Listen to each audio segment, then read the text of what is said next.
discute avec tout le monde, mais qui sait, peut-être que j'ai déjà fait connaissance avec le futur patron. C'est là tout l'intérêt de ce dispositif national décliné dans notre territoire. Ils étaient plus d'une centaine ce mardi à la Colombière d'Épinal à participer à l'opération du Stade vers l'emploi animée par la Ligue d'athlétisme et Pôle emploi. Les représentants de 25 entreprises se sont glissés au milieu de demandeurs d'emploi pour participer dans un premier temps à des exercices collectifs et ludiques de façon anonyme.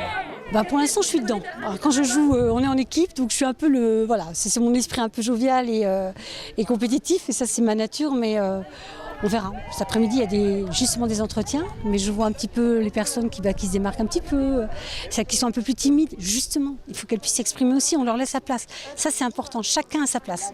Ici, on casse les codes de l'habituel entretien d'embauche et on se fie d'abord au savoir-être avant le savoir-faire. Pour Soyba Adine, qui habite à Épinal depuis 6 ans, cette journée est l'occasion de se relancer dans le monde du travail après son congé parental. Je vois comme quoi je suis motivé, comme quoi je suis ambitieux. Je suis là en train de pousser mon équipe à aller plus loin, quoi.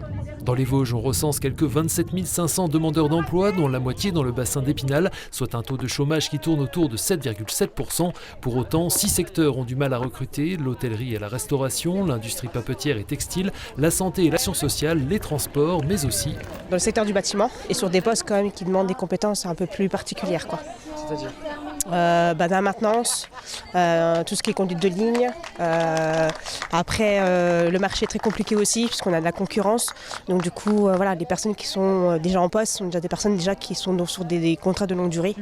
Dans la distorsion constatée entre l'offre et la demande sur le marché de l'emploi, la motivation de certains est parfois montrée du doigt, mais ce sont aussi les qualifications qui leur font défaut, rien de rédhibitoire. Les profils restants ont besoin de plus de temps d'adaptation avec des formations, avec peut-être une mise en valeur plutôt de leur savoir-être que de leur savoir-faire, et ensuite nous accompagnerons demandeurs d'emploi et employeurs par de la formation en entreprise, etc. Faire passer les qualités humaines et relationnelles avant les compétences purement professionnelles, c'est une des tendances du moment sur le marché du travail. L'an dernier, 2 tiers des demandeurs d'emploi du bassin spinalien ayant participé à cette opération ont été recrutés.